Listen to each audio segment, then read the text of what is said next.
दीक्षितवाड़ा एक ऐसी बिल्डिंग थी, एक ऐसा स्थान था जहां पर कई सारे भक्त आकर रुका करते थे। आज से 100 साल पहले लगभग 1910 के आसपास दीक्षितवाड़ा बनाया गया था। लेकिन आज अगर आप बाबा के मंदिर दर्शन करने जाते हैं तो आप ये सोचते हैं कि दीक्षितवाड़ा आखिर है कहाँ।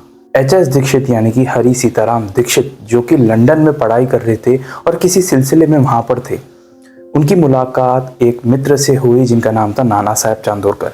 वो नाना साहब चांदोरकर जो थे वो भी साईं बाबा के बहुत बड़े भक्त थे। अच्छा, ऐसे एच.एस. दीक्षित जब लंदन में थे तो उनका एक एक्सीडेंट हो गया था ट्रेन के साथ, तो उसकी वजह से उनके एक पाँव में जो है वो बहुत तकलीफ हो गई थी। अच्छा, चांदोरकर साहब से जब वो मिले तो चांदोरकर साहब ने उनसे उनके हाल पूछे। एच.एस. दीक्षित ने बताया कि ये जो प्रॉब्लम है मैं इससे बहुत परेशान हूँ। नाना साहब बोलते हैं कि क्यों ना आप शिरडी जाएं और साईं बाबा से मिलिए, क्योंकि वो बहुत अलग शक्ति है और आपकी जो प्रॉब्लम है उसका सॉल्यूशन सिर्फ बाबा के पास है। एच.एस. दीक्षित 1909-1910 के आसपास शिरडी जाते हैं और पहली बार मुलाकात करते हैं साईं बाबा से। वो इतने मंत्रमुग्ध हो जाते हैं, जब बाबा उनसे उनकी प्रॉब्लम के बारे में पूछते हैं तो एच.एस. दीक्षित बोलते हैं कि ये प्रॉब्लम तो बहुत छोटी है बाबा, मन की प्रॉब्लम वो है, वो उसके आगे फिजिकल प्रॉब्लम कुछ भी नहीं होती। ये जवाब सुनकर बाबा भी बहुत खुश हुए और एच.एस. दीक्षित को कई सारी बातें बाबा ने समझाई। एच.एस. दीक्षित एक ऐसे भक्त थे जो बाबा में पूरी तरीके से मानते थे और वो बहुत पढ़े लिखे व्यक्ति थे। साथ ही में उसके बाद उन्होंने ये निर्णय किया कि वो शिरडी में एक वाड़ा बनवाएंगे दीक्षितवाड़ा नाम से।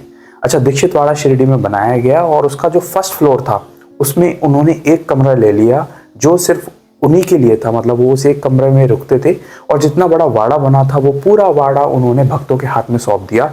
तमाम जो भक्त बाबा से मिलने आते थे वो उस दीक्षितवाड़े में रुक सकते थे। तो देख सकते हैं आप एच.एस. दीक्षित ने कितना बड़ा काम किया। एक वाड़ा बनवाया और अपने लिए सिर्फ एक कमरा रखा और बाकी पूरा वाड़ा भक्तों के लिए खोल दिया। कई सारे भक्त ग्राउंड फ्लोर और फर्स्ट फ्लोर पर आके रुकते थे। अच्छा, आज कहाँ है ये वाड़ा जो मैंने वीडियो की स्टार्टिंग में आपसे कहा था? दीक्षितवाड़ा अगर आप बाबा समाधि मंदिर के दर्शन करके निकलेंगे, राइट लेंगे तो गुरुस्थान आएगा और गुरुस्थान के आगे है म्यूजियम। जी हाँ, सही सुना आपने, जो साईं बाबा का म्यूजियम है वही किसी टाइम पर दीक्षितवाड़ा था। और दीक्षितवाड़ा म्यूजियम कहूँ तो ये गलत नहीं होगा, क्योंकि उस जमाने में ये वाड़ा था, क्योंकि लोग आकर रुकते थे। आज यहाँ पर संस्थान ने म्यूजियम बना दिया है। इसके अंदर आपको बाबा की इस्तेमाल की हुई चीज़ें, सामग्री और बाबा की कफनी, ये सब आपको देखने को मिलेगा। बाबा का रथ, साथ ही में वो पलंग जहाँ पर बाबा लास्ट टाइम बाबा को लिटाया गया था, चक्की, चिलम और कई सारी ऐसी चीज़ें हैं जो इसके अंदर आपको देखने को मिलेगी। तो ये जो म्यूज़ियम है यही है दीक्षितवाड़ा, जो किसी टाइम पर भक्तों का स्थान था। अच्छा, कई सारी कहानियाँ दीक्षितवाड़े से जुड़ी हुई हमें मिलती है।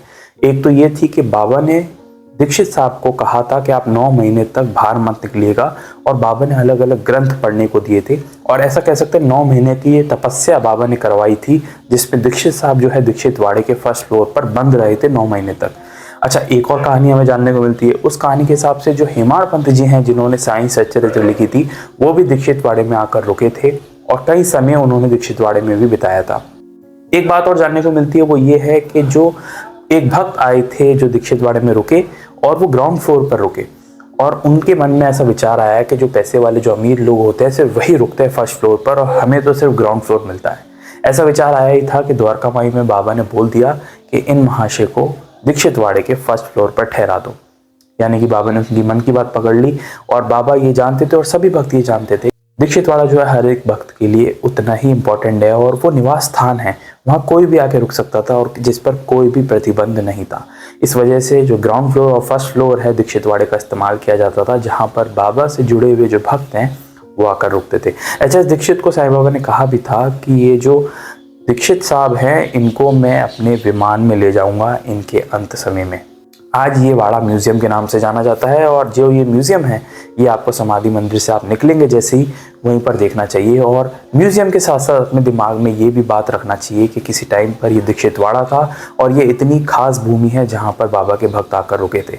उम्मीद है आपको बाबा से जुड़ी हुई कहानियाँ सुनना अच्छा लगता होगा, मेरे से सुनना अच्छा लगता होगा। मैं बाबा से जुड़ी हुई कहानियाँ पढ़ता रहता हूँ, समझता रहता हूँ और आप तक पहुँचाता रहता हूँ। उम्मीद है आपको ये 100 साल पुरानी वाड़े की जानकारी जानकर अच्छा लगा होगा। इसी तरह मैं नई कहानी लेकर आऊँगा आपके लिए। मिलेंगे एक नेक्स्ट वीडियो में। अगर आप इस चैनल पर नए हैं तो इस चैनल को सब्सक्राइब कर सकते हैं। फिर मिलेंगे एक नेक्स्ट वीडियो में एक नई कहानी के साथ, एक रियल हिस्ट्री के साथ। तब तक के लिए ओम साई राम।